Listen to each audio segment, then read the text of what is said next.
All right. So I've got you unmuted, Mark Sargent. Welcome, and go ahead and just take the floor.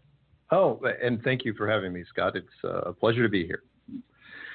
And yeah, when it comes to the Hollow Earth and the Flat Earth, is there a connection? People have asked me that since really week one, and yeah, there is. As a matter of fact, we'll do kind of a recap from last time, which is that's how I got into Flat Earth. Was I was looking at Hollow Earth. In fact, I was so into Hollow Earth at one point.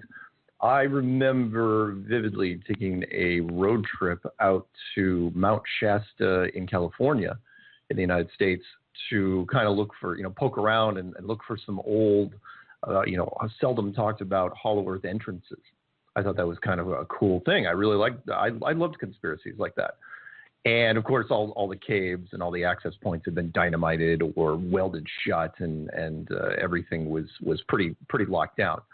But it was still kind of fun to think about. And that's when I really was, all the Admiral Byrd stuff was imprinted in my head. And for those of you who are kind of new to this, it's like, what are we talking about here? The late Admiral Richard E. Byrd, who took a rickety plane from 1926 up into the North Pole, and supposedly wrote in a diary that he turned into like a journey to the center of the earth type thing, where there was actual physical entrance at the North Pole, and he went inside it and saw this, the land that time forgot type scenario, which was cool. I totally bought into it, and I thought it was a really cool thing, and I still do. I still think it's really, really cool. But what was interesting was when I looked into it, that he didn't stay up there. So, planes were terrible in 1926, where aviation was in its infancy in 1926. But from 1928 all the way up until his death in 1957, he spent the rest of his life looking for something via aircraft in the South Pole, otherwise known in the Flat Earth community as the outer rim or the outer marker or the outer edge, whatever you want to call it. And he was looking out, it was literally 1928 until 1957, a better part of 30 years looking for something out there. And when you go online, you can watch a wonderful interview that he did in 1954 on the CBS television show called The Longines Chronoscope. And it's spelled Longines, and I believe it's a watch company. And it's a wonderful print. It was taken straight from a CBS affiliate, and the resolution is decent considering it's 1954. And he goes on to say, several little key points. One was that there was a huge expanse of land, bigger than the United States, past the South Pole, which he hadn't even seen yet, which meant that nobody's seen it because he was the leading explorer in the world at that point, and he flew his own planes. And that the entire Antarctic continent was made out of resource-rich materials, and that nations could be squabbling over this thing for years and years to come, and the people would be there forever. And again, that's what kind of led me into the whole flat earth thing, because you can ignore a lot of stuff, but you can't ignore conspiracies that are bigger than money. And by that, I mean, even though Admiral Byrd went on television and he said that everything there that the world could ever want, there was an entire mountain range made out of coal, there was uranium, there was oil, there was minerals, and there's nothing you'd had to worry about. It's not like we were going to be chopping down any forest. There was no indigenous plant life, no animal life, except for the penguins on the beach, but those don't really count. And no indigenous populations. There was just millions and millions of square miles of ice and snow, deep snow and ice, except for the mountain peaks. And yet, despite all this, it's like, oh, perfect. Just fire everybody up, get everybody down there, start carving the place up. Despite all that, the motivation to be there. And he went on national television and was basically telling the companies they should go there.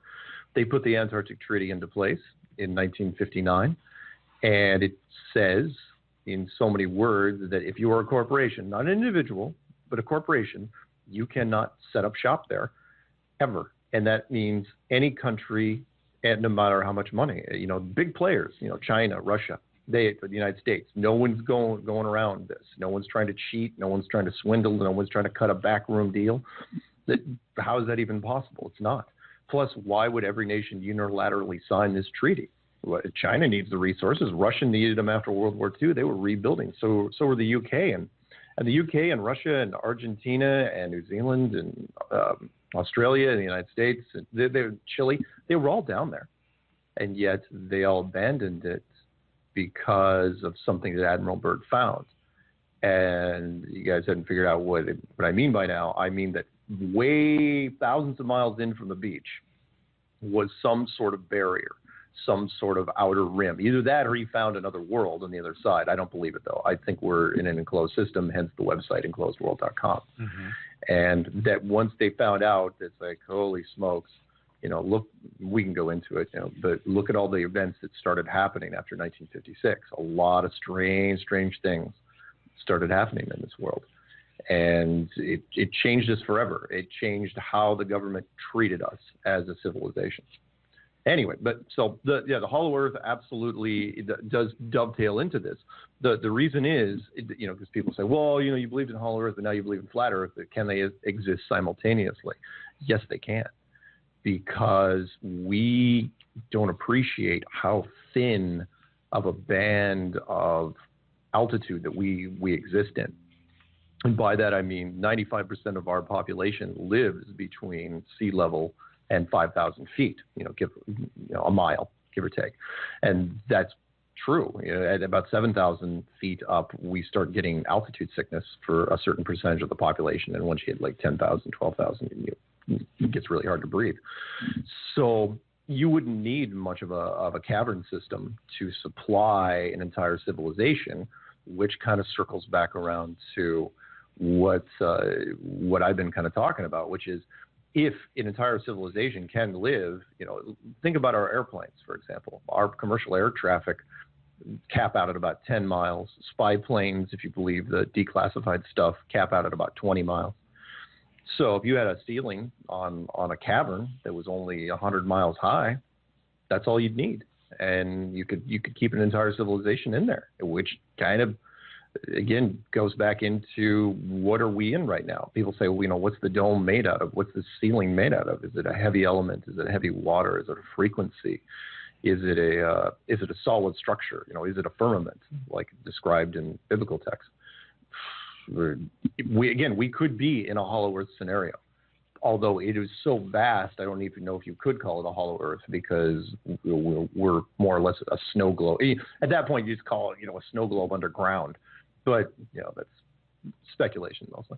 Mm-hmm. Anyway, that's my opening rant. Well, I know that the Germans, or Hitler, Nazi, they certainly took interest in that. And yes, my understanding from the Lindbergh flight logs and his diary, that he ran into that. What do you know about that? Well, the Lindbergh story was an interesting one. There's two really good stories when it comes to conspiracies that, again, the general population just has no clue about. One was how the Russians kept World War I from happening in the 1860s. And the second one is how Charles Lindbergh, because pilots are notoriously competitive, like they treat it like any other organized sport, that Charles Lindbergh also discovered the Hollow Earth. Mm-hmm. And that's a very interesting story, because if you believe the Admiral Byrd diary, then you gotta give a little credibility to the Charles Lindbergh thing, which was that he went up there once he heard that Richard Byrd had done it, because Charles Lindbergh was equally a skilled pilot, if not better, and he took his wife up there. He and his wife took a flight to the same sort of region and also saw the same sort of scenario, but they took pictures while they were there. And the story goes that they actually came back to the States, and kind of like, explorers like to show off a little bit. That's the whole point of being an explorer. You don't want to anonymously discover something. You want to talk about it. That's why Richard Byrd was so great with press conferences, which is why he probably was off a little early in his life, in his early 60s, after he discovered it, because they probably went to him and they said, are you going to keep this secret? And if you disagree, and if he was vocal enough, they said, look, he's going to do a press conference. He's going to blow the whole thing. So with Charles Lindbergh, he comes back with pictures, talks to the same sort of guys, and they say, yeah, you're not showing those pictures to anyone. This is not going to be a story in National Geographic. You are going to shut up about this and go on your way. And when he seemed like he was going to, and it sounds like it's straight out of a movie, but art imitates life and life imitates life, where he was going to talk. And so that's when the entire scenario, people are wondering, where have I heard this Charles Lindbergh, the Lindbergh baby story, which is that they got a hold of him and they basically showed him, this is what, just a taste of what we can do. Not to mention we can destroy your legacy forever. And when they did that, surprisingly enough, he even went a step further. He kind of upped the game, which was he left the United States, renounced his citizenship, and moved overseas and never came back. Yes. And why not? If he felt that his government treated him unfairly, and but at the same time, he wasn't dumb enough to run, to talk to people over in Europe, which he could have done. He could have talked to journalists in Paris and London and those places, but he didn't. Maybe at that point he's thinking, well, at least I've got my wife. But he was going to get as far away from the United States as possible. Not to say, I'm not bashing the United States specifically. Not to say that other governments don't do things for the greater good, but I understand why they did it. It's one of those. I won't call it a necessary evil, but if he's one guy, and if he wasn't going to play ball, they had to determine what to do, and so that's what they did. What do you think, Lindbergh? The pictures that they took, what do you think he captured? Oh, at the very least, he probably captured the entrance. I don't know if he went inside. I'd hate to think that he actually caught pictures of mammoths and tropical jungles and that. But at the very least, if there was geography that wasn't on any map, that would be. I mean, back then, National Geographic would have run with that thing and any other periodicals, because that's what you lived for. Back then, the media was so concentrated into just two forms. I mean, radio was barely. What was radio even doing in the 1920s? Not much. And so you mostly newspapers and magazines, and people would have hung on every word, every written word, and it would have been striking to see. But again, if a secret is big enough, it can be kept. Especially in a situation like that, where most people have never even flown over the North Pole, or a commercial airliner where you come even close to it, as opposed to seeing it for themselves. I believe it's part of this system, whereas the North Pole, and especially the southern outer rim, is so geographically foreboding, for lack of a better word.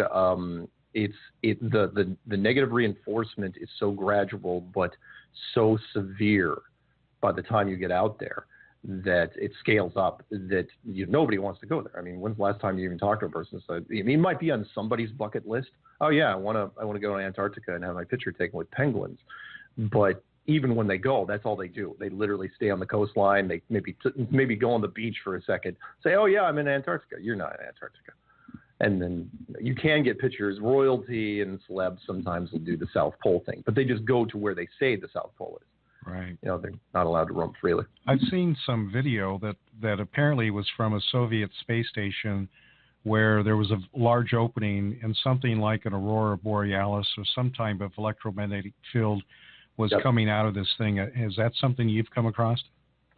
No, and mostly, and I know that picture that you're talking about here. It's a cool picture. I love it. It's just a photoshopped image, though, because from our standpoint, there is no space, with a curved Earth to speak of, and I know that's kind of a shock to some people, but you got to remember the motivation. You think protecting what we'll do to protect some things like national security and government and corporate interests. For something like this, it's so big that you're going to fake a lot of stuff. Mm-hmm. And I mean, again, for people that are kind of new to this, I'm not saying that NASA is just fake. I'm saying the only reason NASA was even created in the first place was to fake it, because they had to.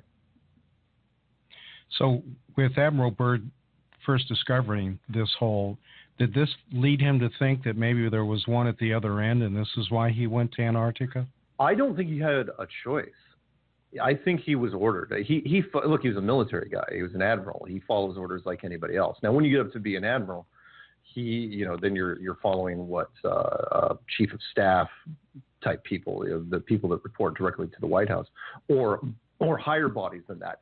I believe that older civilizations, and I take a pick here, the Illuminati, the Rosicrucians, the Bilderbergs, the Rothschilds, CFR, the Trilaterals, it doesn't really matter. Some of those groups actually knew what the world looked like. They may have had the ancient maps, copies of them, but until you have a technology that's beneficial to exploring, what do you really know?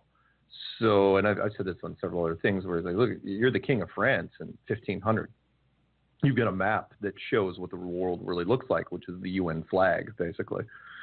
And you're looking at it, and what can you do? You don't have the tech. You've got wooden ships and you've got horses. That's not going to do you much good when it comes to Antarctica.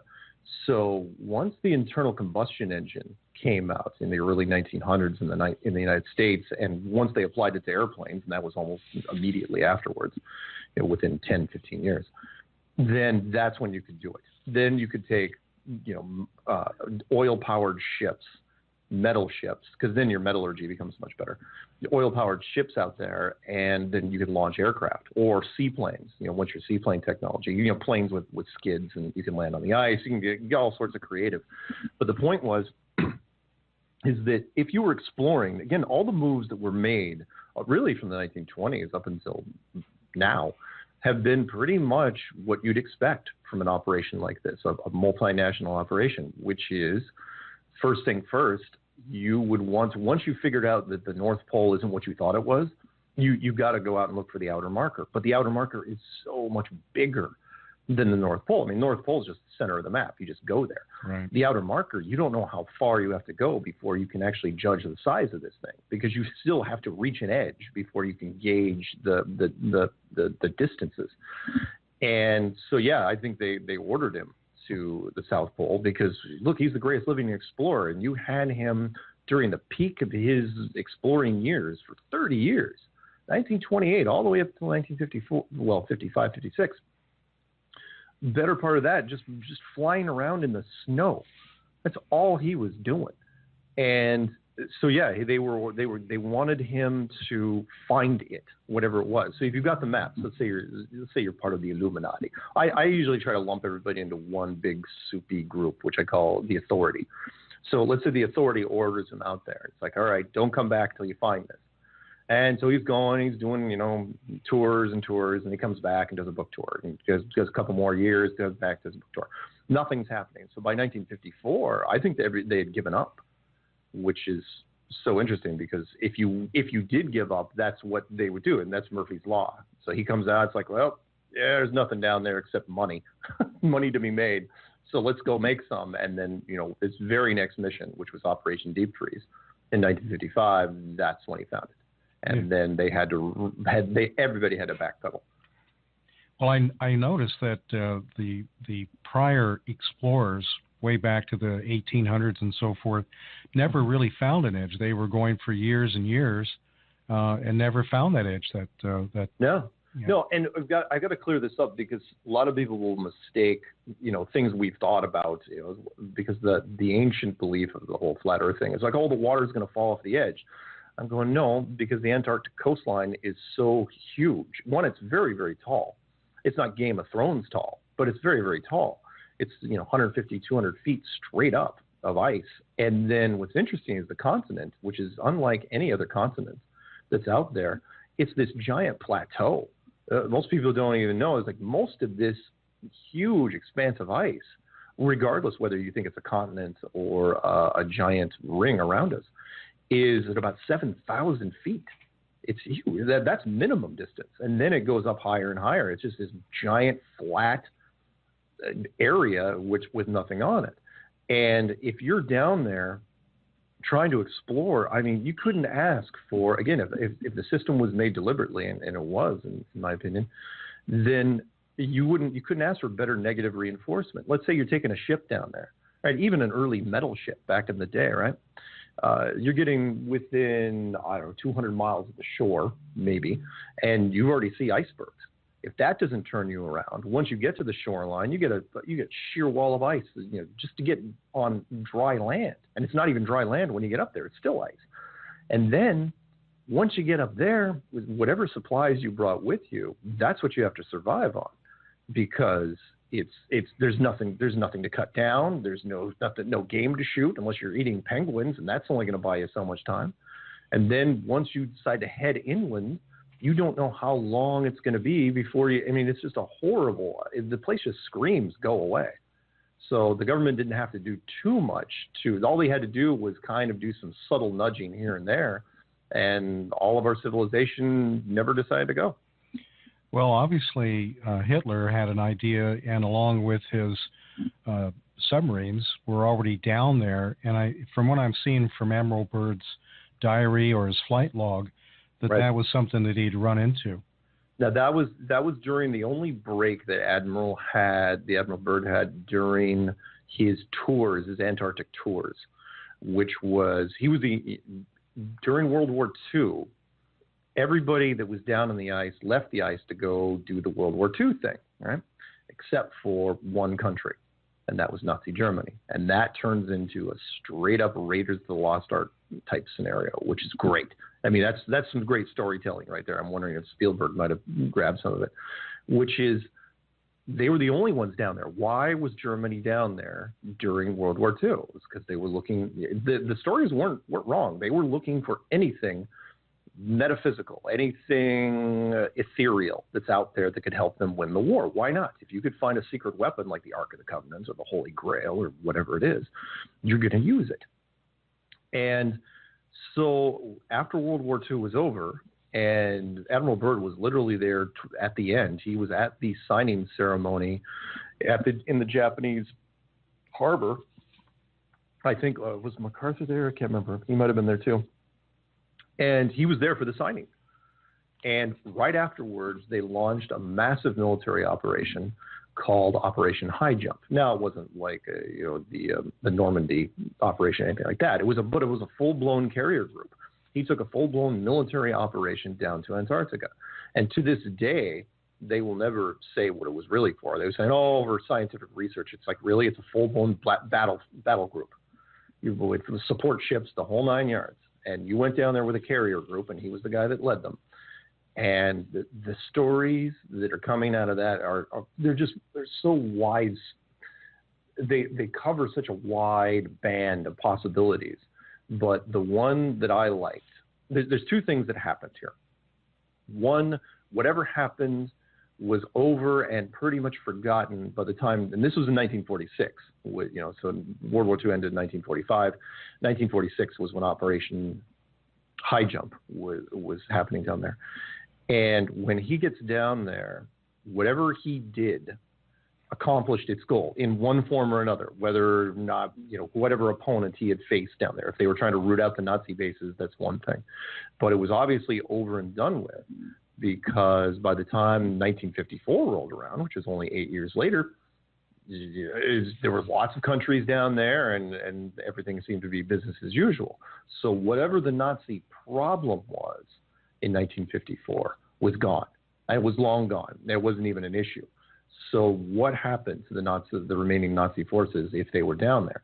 Now, the story that I like was that, and I can't remember where I read it, but it was an interesting little story, was that there was some sort of ancient civilization down there. I'm not saying they're from another planet. I'm just saying that anything you think is a UFO is probably just older versions of us, older civilizations. You can, if you want to call them interdimensional, that's one thing, but they're not from Mars or Venus or anything like that. They're just from here. No different than what would happen if we all of a sudden, flew fighter planes over an Aborigine population that had never seen that before. Or we go on and on. They're like that. What was that wonderful island tribe that we used them as a staging base for supplies for World War II, and we brought them all this cool stuff. Their technology was way beyond anything they ever seen, and they were so sad that they wanted us to come back that they made Gilligan's Island versions of planes as altars, hoping that we would come back with these little planes. I thought it was fantastic. Anyway, where was I going with this? What was the initial question? heading in towards the ice or the finding out about the Nazi bases. Oh yeah, the right. Nazi bases. Mm-hmm. So the story that I like. Sorry, I go off into the weeds sometimes, and I completely lose track, and this is one of my gifts. So or curses. So when they went out there, if you believe the story, was that an ancient civilization was out there on the ice, and Germany knew it, and they didn't have the military forces to stop this carrier fleet, and so they asked this other, the old civilization for asylum, and the older civilization said, okay, you can come with us, but if you come with us, you can't come back. It's kind of like a junior high dance type of thing. Once you leave, you're not getting back in. And that was it. They left, but the rule was what the rule was. And I believe this. I believe in protocols, and that sort of makes sense to me. Which is, you want to join the basement club and hang out with these other civilizations, fine, you can do it, but you're not going back to yours. That's it, because there's certain protocols that cannot be broken. Sort of like the same argument that people will throw out there. Well, they'll say, people that try to dismiss UFOs. And I say, regardless whether the UFOs come from, you do understand that. In fact, Star Trek did a little thing on this in not the last movie, but the one that was one before this one, which was you don't let the indigenous population see you in all what you're doing, because if they do, you can alter their history, especially if they're a religious-based culture. And that's why what never happens here. They say, why hasn't a UFO landed on the White House lawn? It's like, no, you can't. You can't just come down and shake hands, take pictures, sign a few autographs, and leave. You change everything. Even now, you would change something. I mean, forget about landing in the 1950s. I mean, let's say you did it back in the 1800s. If you did it in the 1800s, they had no idea what to do. If you were in the 1700s, you might think you were demons. And in fact, hundreds of years before that, you might think you were demons. And if anyone thinks that all this is kind of wild out there, I challenge you. You want to look at something, look at the greatest UFO event of all time, and you're thinking, oh, it's Roswell. No, it is not Roswell. It is the 1561 Nuremberg event. You can find it on Wiki. It is probably the finest, most elaborate UFO spaceship gathering of all time, and done for a solid hour over Germany. Nuremberg, a big city back in the 1500s. And they were there long enough that all the sketch artists came out and drew the whole thing. And you're thinking, okay, what's the point? The point is that protocols have to be in place. Older civilizations cannot interact directly and change the history or change the future of the civilization that's currently living on the surface. And which is why the 1561 Nuremberg event, none of those ships touched down. Nobody got out, talked to anybody. They just left. And I think if you want me to go into it, I can. But that's why the last group of ships that came in chased the others off. They were like the UN building or the UN troops. There's rules. Mm-hmm. And one of it is every civilization has to develop naturally. Kind of like our prime directive that we put in Star Trek. You don't want – I mean, it's so easy to influence budding civilizations that you don't – if you want them to be authentic, you can't mess with them.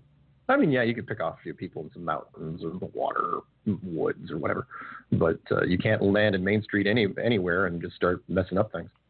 Anyway. Well, when the military went down there, they did run into opposition. I'm sorry, say it one more time. You cut out. When the military went down there, they did run into opposition? I had heard that story as well. Mm-hmm. And depending on how far you want to go with it, yeah, I mean, I'd heard the stories about how the carrier group ran into advanced fighter technology and that they lost a few people and that they were beaten back, that they were driven back.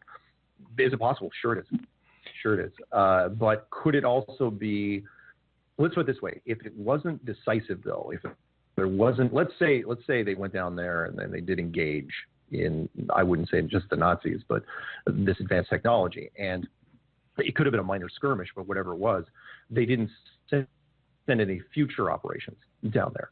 Now they may have been told, you know what, go home, you don't have to worry about the Germans anymore, we will take care of them.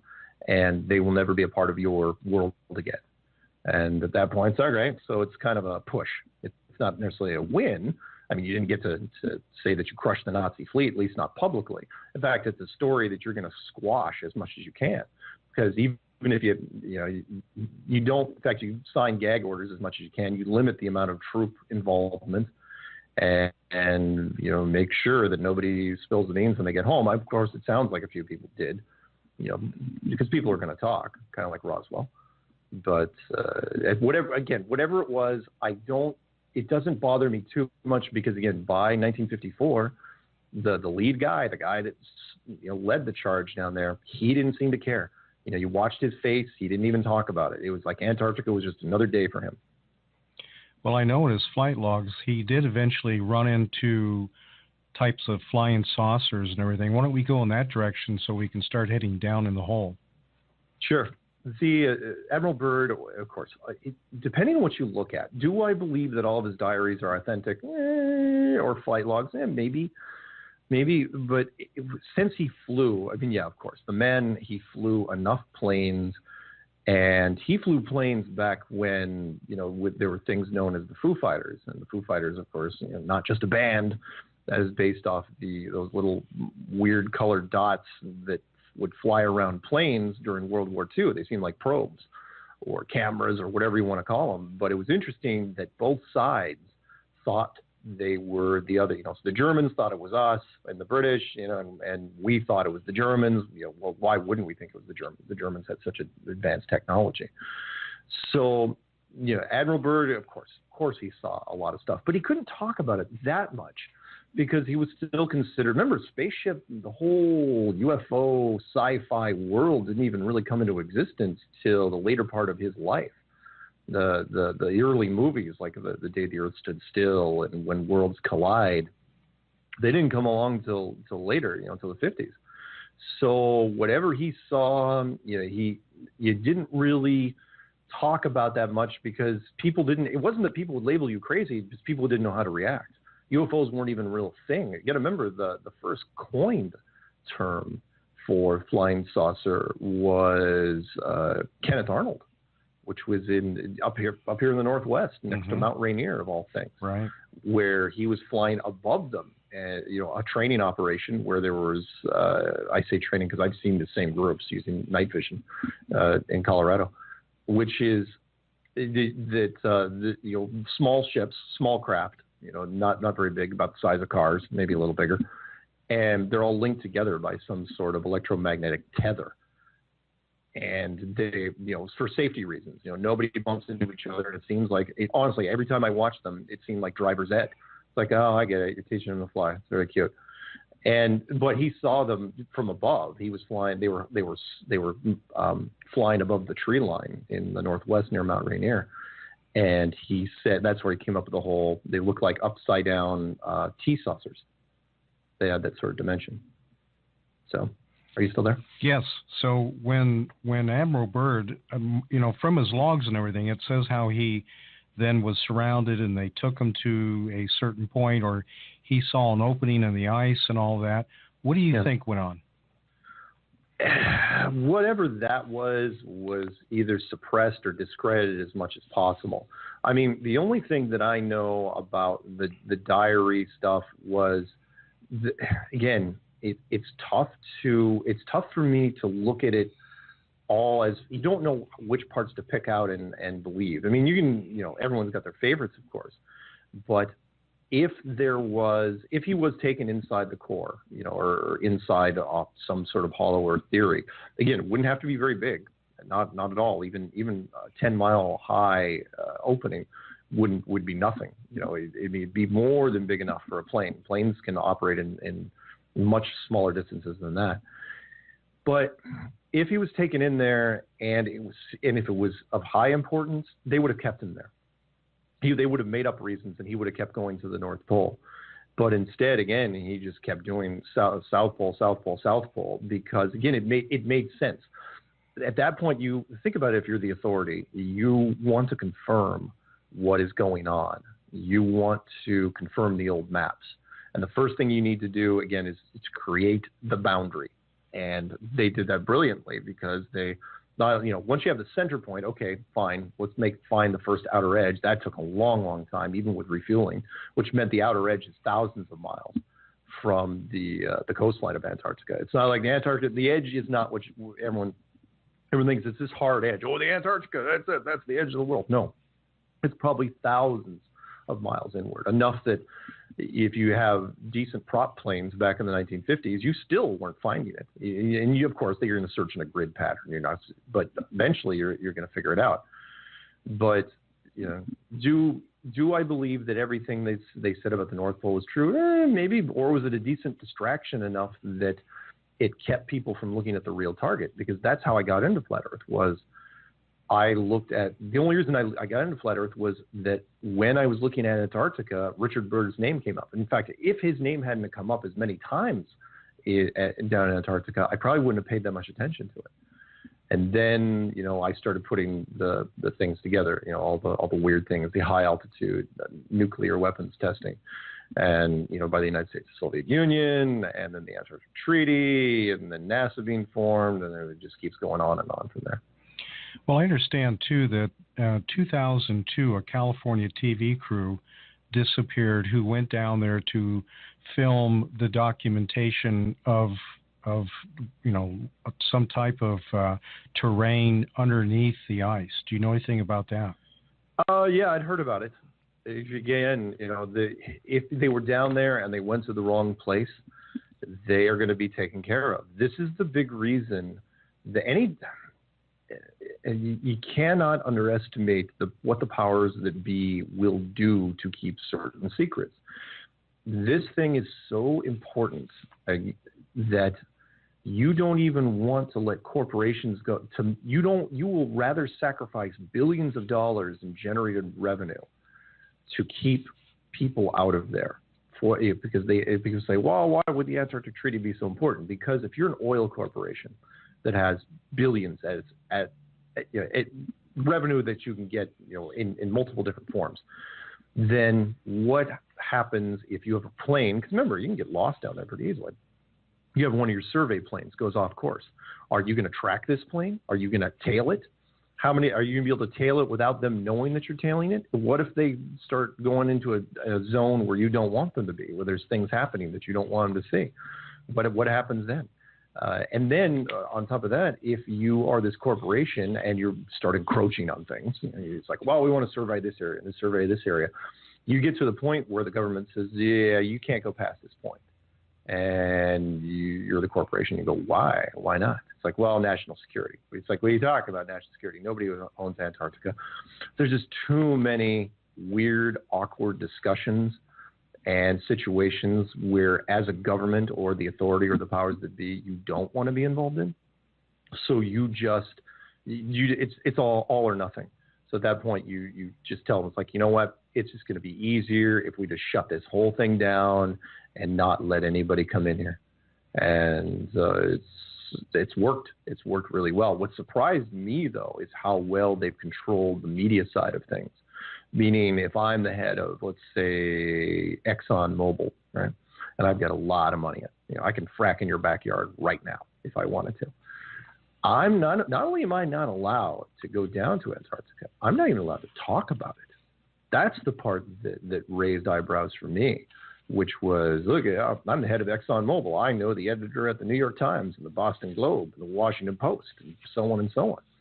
Why can't I go into one of these newspapers and say for years and years and run a full-page ad? Full-page ads would have been fairly cheap back in the day. And say, it'd be really great for my company to go down to Antarctica.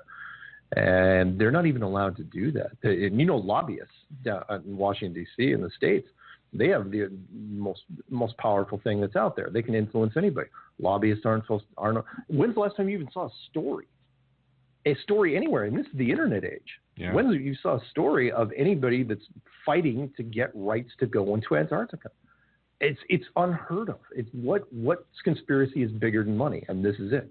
It doesn't. This is beyond money. That money, because this goes into a whole culture fragmentation potentially of bad things that could happen. Look, if there's even a 2% chance that the population would turn to pitchforks and torches and start going after people, you're not going to do it. You're not going to. The board meeting on this decision to keep this thing a secret probably lasted about 10 minutes. And people's like, okay, what could happen that was bad? It's like, what are you talking about? You mean like educationally, financially, spiritually?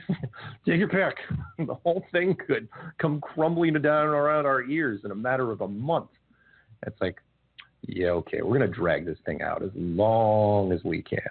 And again, it's done really, really well up until very, very recently. And now, for whatever reason, either they're laying it out or we're discovering it. When we get towards the entrances or whatever way would be into the Earth itself, do you think that it's ice covered? Do you think that there's vegetation around it? You know, Google Earth has kind of blacked a lot of things out. What do you think?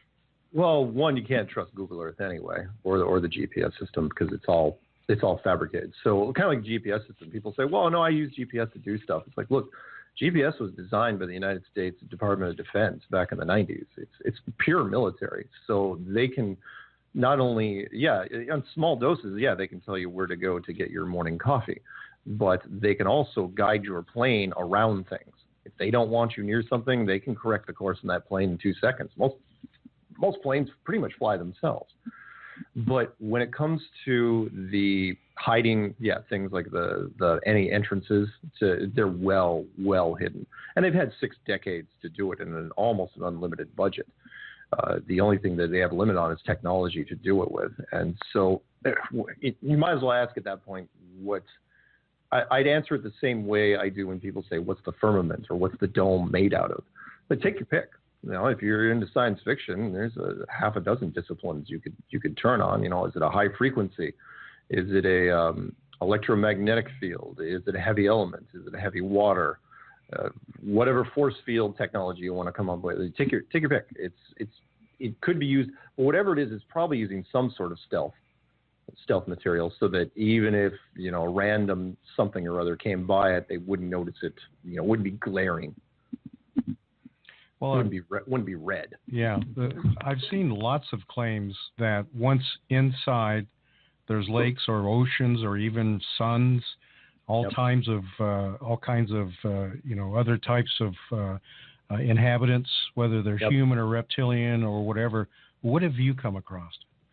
Yeah, some of the stories. If you want to look at, there's only so much we can cover in this program, but if you want to look at some follow-up stories, look at something, 2 terms, really easy to remember. One's called the King of the Earth, and the other one's called the Smoky God. Smoky God is very, very interesting, about other older cultures that went by boat and supposedly got in there, where, they ran into, the vegetation got more and more lush as they got to the North Pole. And then when they got in, it did literally turn into one of our many movies about the journey to the center of the Earth, and where there's older beings. And I've talked about this in different things for years, but I never decided to make any videos on it because it's like, well, it's just my idea. But my idea was something I came up with called the Basement Club, which is any civilization, once it reaches its apex, and we'll use a Terence McKenna term, once novelty has run out, once there's nothing new under the sun or on the surface, we'll just flip those two, then that civilization has to make way for another civilization. Now, whether or not that civilization goes through a catastrophe or some sort of golden age, either way, you got to get off the dance floor. So what's the saying that they say? You don't have to go home, but you got to get out of here. And I think any surviving members of older versions, because I firmly believe, at the very least, that we are not the first civilization to rent this apartment. Anyone has any doubts in that, look at the sunken cities off of Japan or India, or look at the pyramids, how old they really are, or the Bosnian pyramids. So there's so many out there. And once that civilization leaves, they're allowed limited contact with the surface, but they have to go somewhere. So where are you going to go? Again, subterranean systems can be extremely comfortable. And why not? I mean, what's the difference between a subterranean system and a system on the surface that's enclosed? Is there really any difference? I personally, like, you're choosing between one apartment and another. And so I think that other civilizations absolutely are looking down there. The question is, what were they, the backstories are the most fascinating. What were they based off of? How long did they live? How did they end? We're talking about the theory of Atlantis and the continent of Mu. Were they, if we were based off of mammals, were there some that were based off of reptilian? Were there some that were based off in insects or aquatic? Take your pick, right? And could they coexist? Could it turn into a Star Trek bar where you've got multiple different races, or do they all kind of look similar, but it's the genetic code that really tells the tale? You could go either way with that. I firmly believe that anything you see flying around above us is the advanced technology that is being used by older versions of us. And I'll go one step further, which is, you're thinking, oh, that's a stretch. Oh, no, it's not so much. Because think of what would happen if there was an apocalypse that happened here, right on our world, our civilization. And we'll just take one of the fallout, the heavy-duty fallout shelters, like, say, Cheyenne Mountain out in Colorado. Now, a bunch of military are going to go in there, seal the door up, and, hey, within a very short amount of time, civilization withers to nothing because, with our food distribution system the way it is, all you have to do is shut down the trucks, and that's it. Nobody farms anymore. People would run out of food in 2 seconds. So within a matter of a couple of generations, the civilization would turn into a survival civilization. It'd be this post-apocalyptic civilization. And think of the things that would be lost in those 2 generations. We're talking, generations, 20, 25 years. So 50 years. Think of all the things that would be lost, like history. That's one of the first things you throw out the window. Language would be altered. Technology would be severely reduced. Who's going to teach anybody about tech? Once the batteries run out, you're back to the 1800s, the mid 1800s, really. And a lot of it is lost. And then all of a sudden, let's say 50 years later, people in Cheyenne Mountain decide that they're going to let their helicopters out and start flying around. You're going to have kids or people, that once you reach a certain age, they're going to have no idea what they're looking at. Never seen a helicopter before in their life. It might as well be gods. It might as well be angels or metal birds or whatever you want. Take your legend pick there, and it's fascinating how quickly things can change in that regard. So I think that everybody else out there is just us. It's just if we're version 7, who was version 6 and version 5? And of course, the big question, who was version 1? And if you're into the whole biblical thing, you probably got a few ideas on that. Yeah. I also think that potentially the oceans are other gateways into the earth. I think that is made obvious by the, visual that people have seen how craft come out of the water. They're going somewhere, or at least some kind of underground. But, there's tramways underneath us. There's underground bases underneath us. There's even sightings of submarines emerging from lakes that border Nevada and California. Yep. And then they go back down again. So there's something that connects the oceans in this massive connection. So. Oh, yeah, definitely. And you got to remember that the only thing, because a lot of people, in fact, I'm looking at one of my thumbnails right now, I was going to do it because if you're old enough, you remember the cartoon show called The Jetsons, which was the future version of the Flintstones. And everybody had flying cars. That was the big thing, those cool little flying cars that never ran out of gas and, great, big, huge windshields. And they were perfect. It was like, wow, I can't wait to get one of those.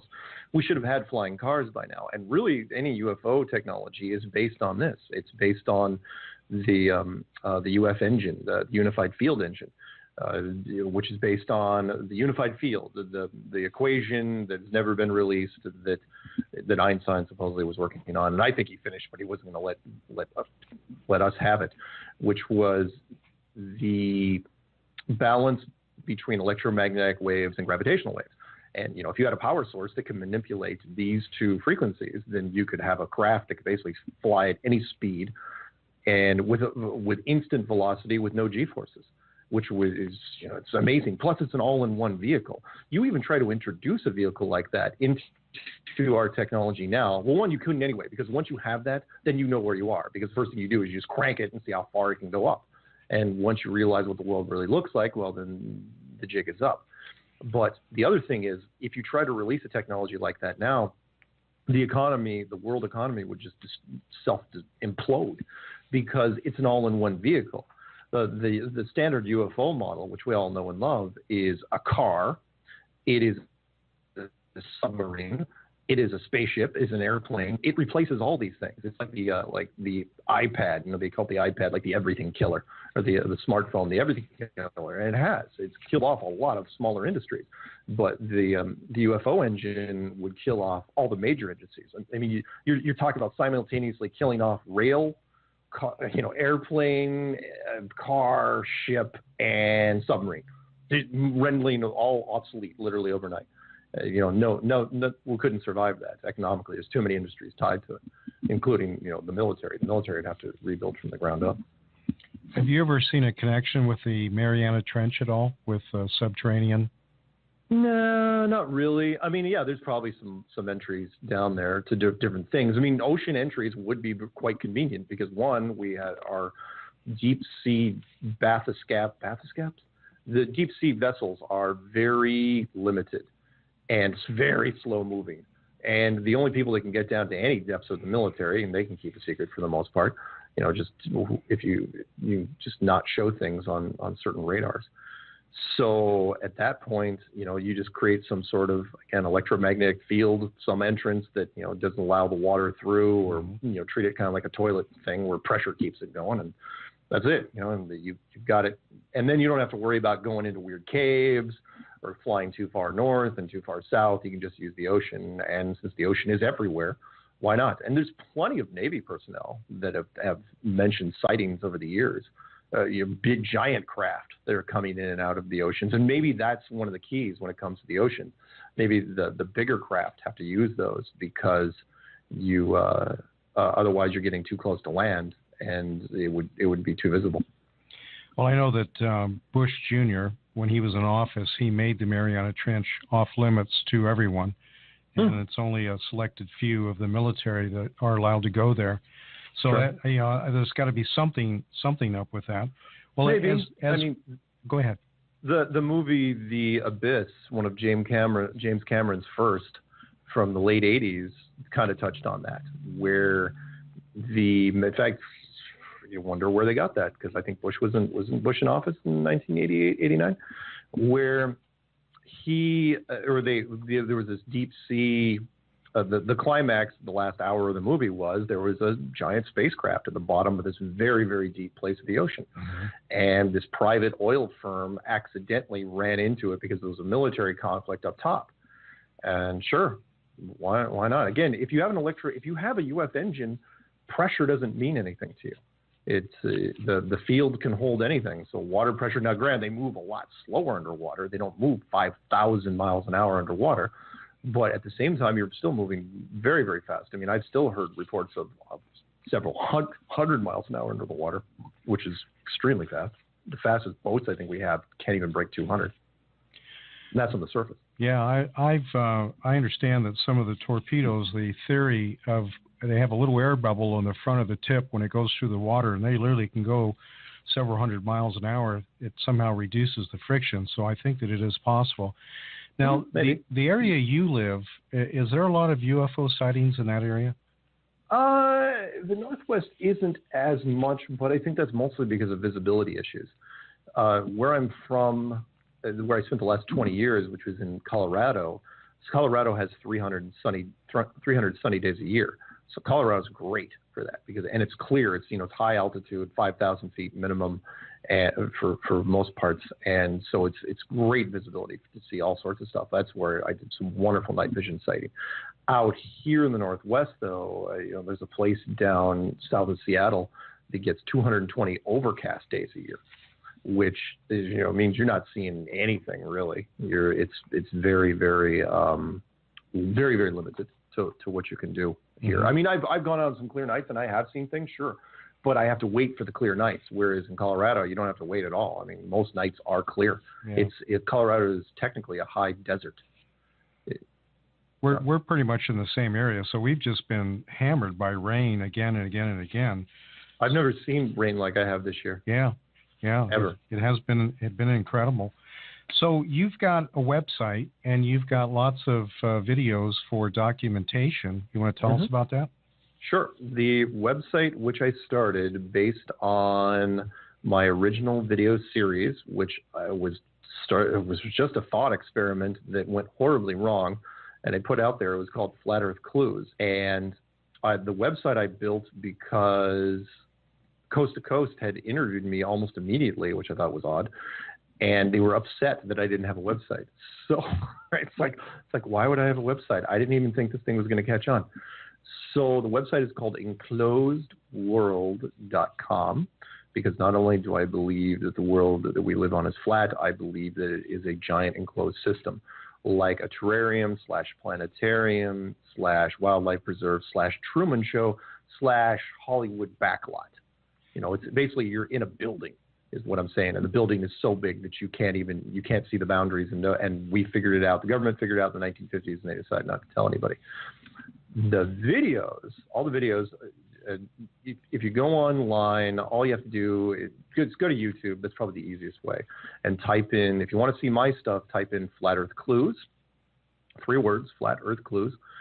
Or you can just type in Flat Earth and you can see everybody's. And there's a huge amount of content now. I'm just envious of anybody that gets into this concept now, because the wall of content, you'll lose sleep for weeks. And I got to warn the people that are listening. If you try to get into it, first off, if you are happy with the life that you're living and you don't want to mess with it, sort of the Neo-Matrixy thing, don't look at this. Don't do it. But if you do, I'm not going to be held responsible, because you are going to lose a whole bunch of sleep, because it completely messes with your normalcy bias, and you'll think you've gone crazy for a while there. But once you come out the other end, it's a fun ride. Yeah, well, it took a couple years for me to transition over.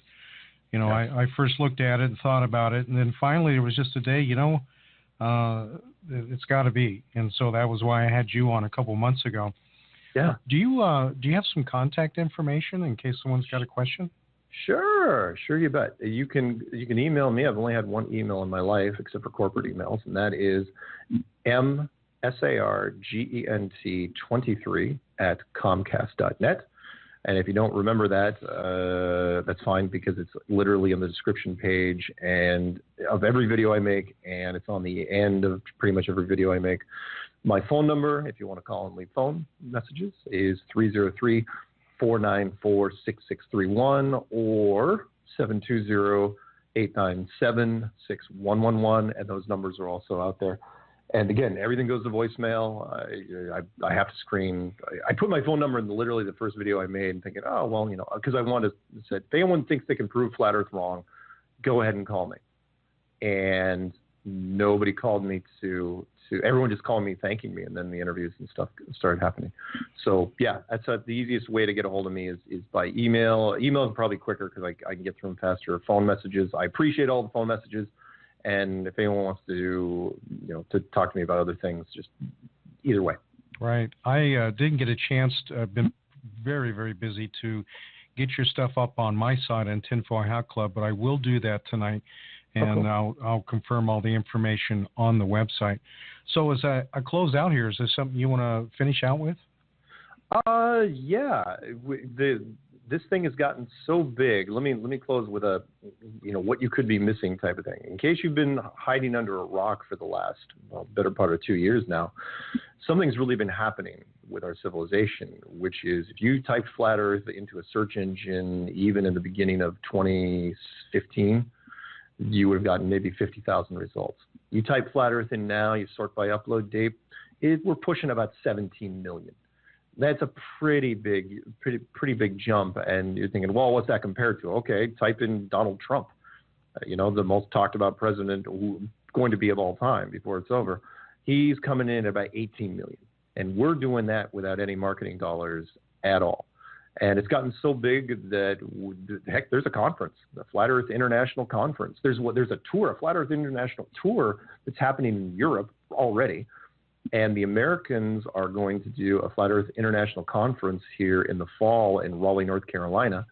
And we've already got the guest speakers set up, and it's selling tickets, and it's going to be a great thing. If anyone wants to check it out, go to FE, otherwise known as Flat Earth, so FE2017.com. Yeah, I know when Obama was in office, he even made comments on that. Yeah. So, all right. Well, you were also saying something about basketball or something. Is that? Oh, yeah. When you go to, and this happened actually shortly after the last interview I did with you, shortly after that happened, well, first off, there was a guy that went into the hills in Los Angeles in an orange jumpsuit and a hard hat and carved in a hillside in giant 10-foot letters or whatever it was, Google Flat Earth, which was interesting. I thought that would have been a good enough story for the week. But a couple days after that, the NBA's current reigning champion, NBA point guard Kyrie Irving, came out during a podcast, and he's known for being into conspiracies and graduated from Duke, and said that he was a flat earther. And he said, yeah, NASA's full of crap, and I'm totally on board. And he did this just before the All-Star game. So when he landed, all these reporters were waiting for him because the All-Star is all about the media. And then his teammate LeBron James comes in and doesn't condemn him for it. Draymond Green starts talking about it. And then immediately all the sports stations, ESPN just ran, every show they had. Time was 120 Sports, First Take, The Jump, Sports Nation. They all started talking about it. And just when I thought it was going to settle down a little bit, and of course, they drug Neil deGrasse Tyson, and it was on Bill Maher, and I'm losing Mike and Mike. Just when it started to settle down a little bit, then Shaquille O'Neal, the living legend, Hall of Fame NBAer, he came out during one of his podcasts and said he was into flat Earth. And that generated a huge amount of controversy. Now, did he come backpedal 5 days later? Yes, he did. And he did it on national television. It looked very scripted, but it didn't really matter. It took him 5 days to backpedal. It's not like he did a media blackout. It took him that long before his agent finally convinced him. It's like, look, Shaq, you make $20 million a year in endorsements. You don't even play anymore. So you might not want to mess with that. And he's right. A lot of money is involved there. And so Shaq backpedaled a little bit. But the mainstream media exposure was massive. And that was, just a couple months ago. Not even a couple months. It was huge what happened.